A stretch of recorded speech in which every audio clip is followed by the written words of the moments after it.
business. So one thing we were talking about last night is, total inputs in this crop, total inputs of that crop. And I was doing the math in my head. I was like, okay, even at these prices, it's easier to swallow, compared to a traditional system. Let's rewind back and talk about why you felt so comfortable with the applications of kelp. Okay.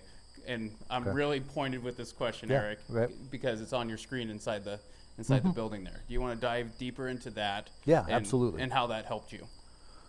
So it's kind of a long story. So I'll start with how we got there. Is we've used biologicals going on 5 or 6 years now with our seed treatment, foliar, or whatever.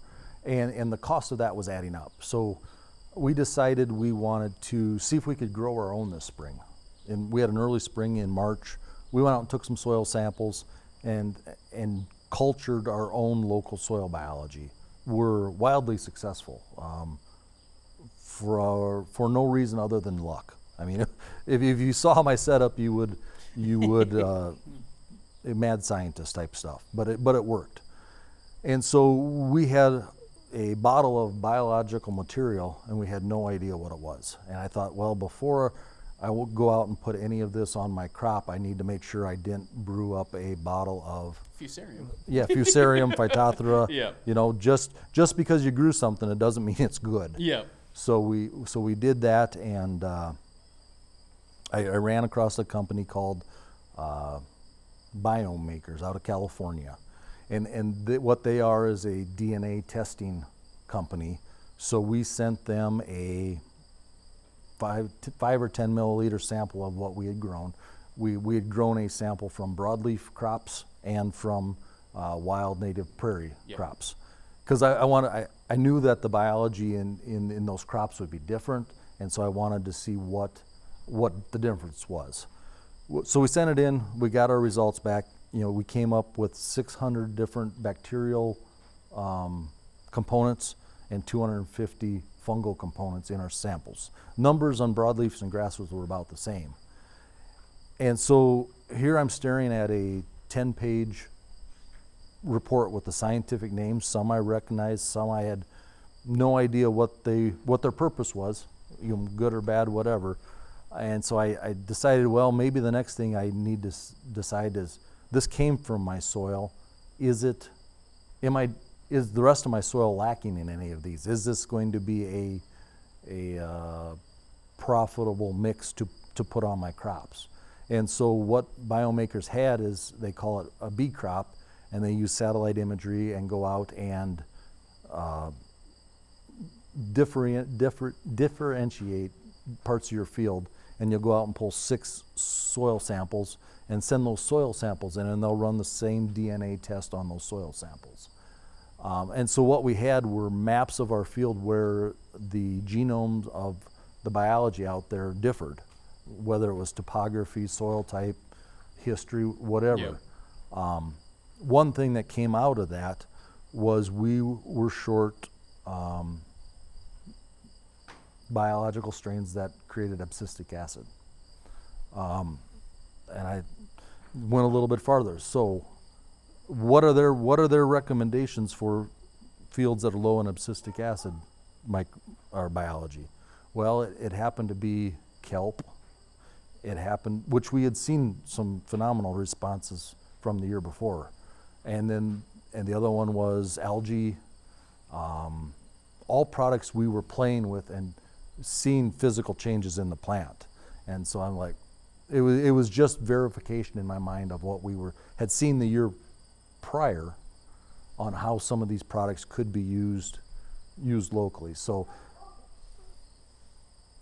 I think that's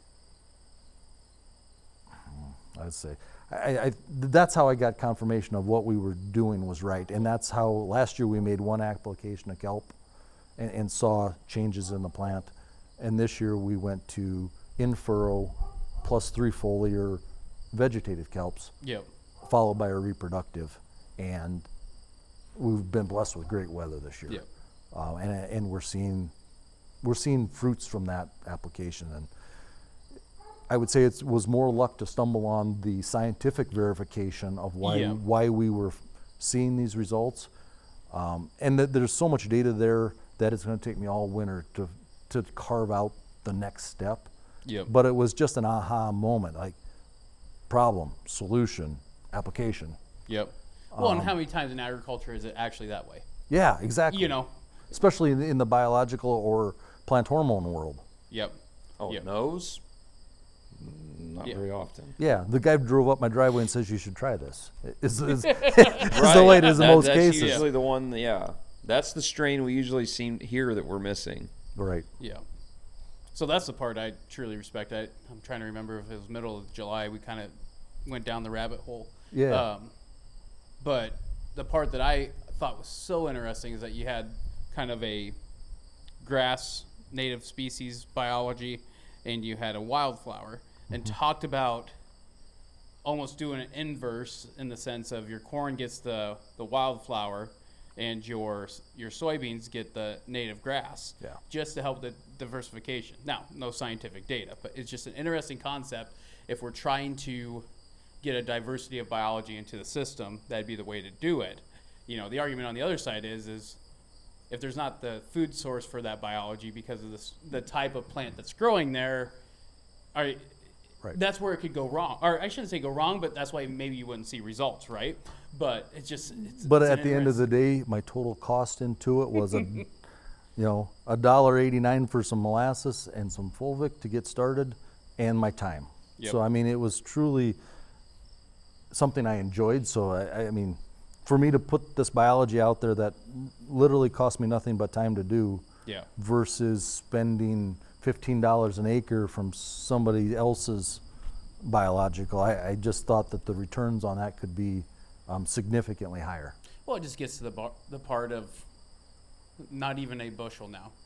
I mean, maybe Yeah. let's just say a bushel equating time into it. Yeah. It's a bushel, and you're still making your biological pathway without breaking the bank. Right. You know, like I'm not going to sit here and say this did it, but one thing I noticed is I have a gentleman that applied compost extract when we first started seeing southern rust. Okay, Yeah. It's growing slower. Okay, now is that because we had a reduced nitrogen rate compared to most of the people, or is it because of the biology? You know, we got to keep digging into that, but it goes to the part: put enough good guys out there so the bad guys can't get you. Right.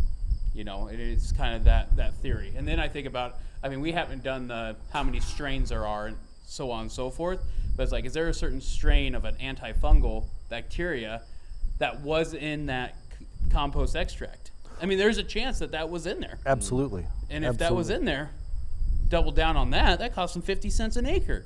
Yeah, I mean, the tests aren't financially out of the realm for farmers to get into. Yeah. You know, if you've got a biological solution, you know, I think it was $500 for me to find out what was in it. Yep. And then, you know, the common sense side is, well, do my fields need that, or are we already there? Beans, I took these samples out of, I call it non-row crop acres. It was CRP, fence rows, that sort of stuff. You know, it was biologically different from what our farming practices were. Yeah. I mean, it was our initial thought anyway. Well, and if a person wants to think, well, I don't got ground that has that, how about you just go to your best field? Yeah. Go to your best field in the best area, see what biology's there, and see if that's worth replicating. Yeah. I mean, it's as easy as that. I mean, I've always heard, you know, go to those creek bottoms. There's a lot of life going on there. You know, find a place where leaf mold's been sitting there, and that's what you use for your inoculum. I haven't done it, but I was encouraged by several people to go out into the tree groves. Yep.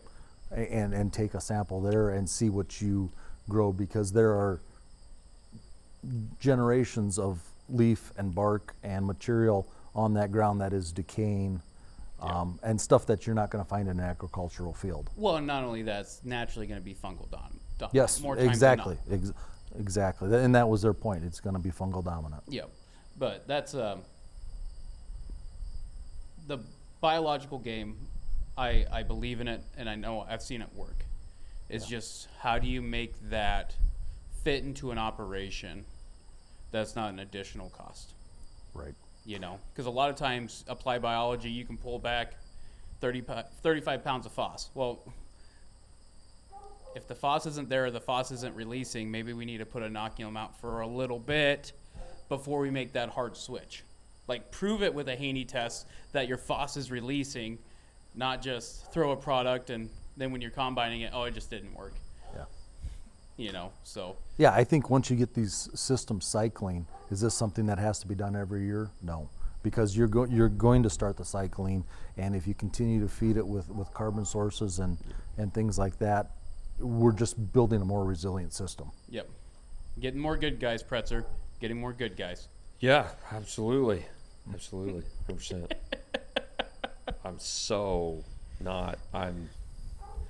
I love being the student. Guys, if you've liked the information that you've seen so far, go ahead and check out the full-length podcast on our YouTube channel. Be sure to subscribe there. It's also on all the major podcast platforms. We're constantly dropping info and more content on all the social media platforms, TikTok, Instagram, Facebook, etc. Check it out for a lot more content.